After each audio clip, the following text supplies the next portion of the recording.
Hey guys, so I'm Georgia, and my topic was about exercise and aging, and the article was entitled Can You Walk Away from Father Time? So I wanted to mainly focus on two questions, and they were Does exercise have a major role in slowing down or aiding the aging process? As well as what types of exercise are specifically most beneficial to older adults? I chose to really focus in on the more physical aspect opposed to the more internal aspects of it. So, the article talked a lot about a study that was done at the University of Texas Southwestern Medical School. It was performed in 1966. So, 20-year-old male students were placed on a 3 week bed rest. They volunteered for this over their summer vacation. Following this study of 3 weeks on bed rest, participants were displaying characteristics of males that were twice their age. So they were displaying faster resting heart rates, a higher systolic blood pressure, a rise in their body fat, and also a loss in muscular strength. Continuing on with a little bit about this study, after they were put on that 3 week bed rest, the participants were placed on an 8 week exercise program. So the program not only reversed the effects of the prolonged bed rest, but it allowed participants to bounce back even better than they were before the initial study began. So, the study has changed medical practice by revealing the detrimental health impacts of bed rest in a sedentary lifestyle. And it's kind of amplified just how important it is to be active and not be sedentary throughout your lifespan. But this is especially relevant towards older age. So later, they went back and studied these participants when they were in their 50s. They had all experienced weight gain, loss in cardiac functioning, rise in heart rate, and also blood pressure. They again put them on an exercise program. This one was 6 months, and they found that their heart rate, blood pressure, and maximum pumping abilities were able to go back to the same baseline level as when they were 20 years old. So it's pretty remarkable that even at age 50, just an exercise plan was able to get them back to those baseline levels of their 20-year-old selves. So, 80% of older adults suffer from chronic diseases. The top four that are really relevant in today's society are heart disease, cancer, stroke, and diabetes.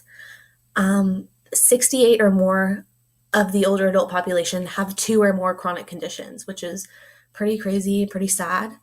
Um, Two-thirds of all deaths in the US each year are caused by one of these four chronic diseases.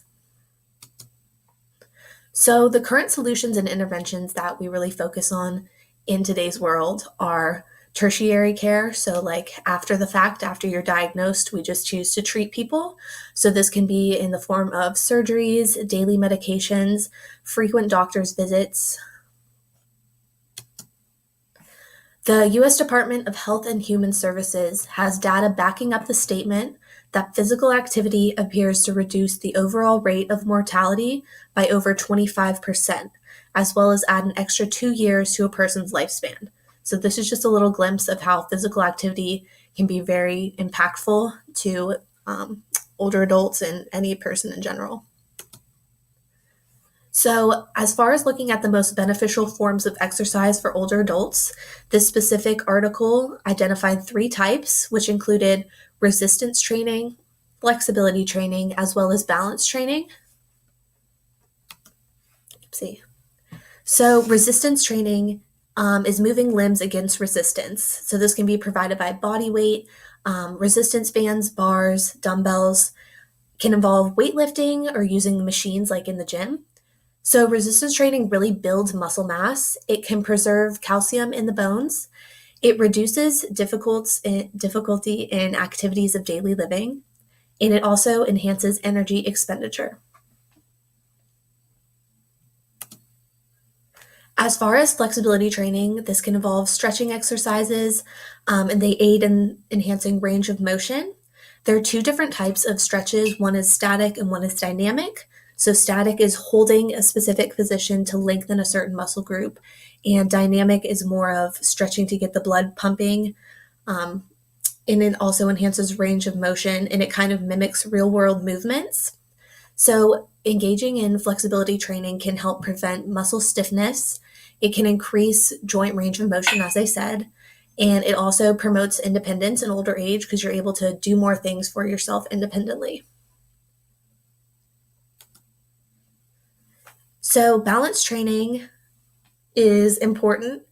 Different classes that are like this can be yoga or Tai Chi. It just helps improve your stability, strengthens muscles that keep you upright, like your legs and your core.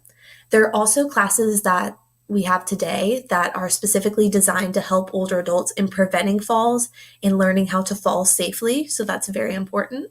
So, balance training has the ability to improve self efficacy. It improves awareness of falls and fall avoidance. It can actually improve and increase a person's walking speed. And it overall just improves physical functioning.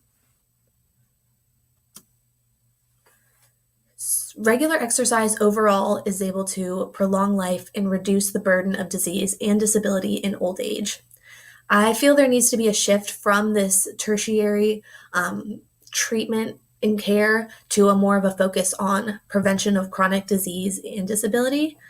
So basically, diminishing these chronic diseases before they even exist and impact so many people. So to do this, we would need to make exercise a lifelong priority, and increase participation in exercise classes, regular exercise. We really need to focus on the prescription of movement versus the prescription of so many medications. Lastly, the article did mention that aging is inevitable. There's nothing we can do to stop the entire aging process, but exercise is able to aid people in aging slower, healthier, and it honestly just helps people lead more fulfilling lives if they're able to live independently for longer, do more things for themselves, and just be more mobile. The article also included this quote that I really liked, and it says, "That which is used develops, and that which is not wastes away," which is really important. We need to use our bodies, our muscles, keep them engaged every day, because if we don't, it really will wither away and impact us in our lifespan. And these are my resources. Thank you guys, and I hope you have a good day.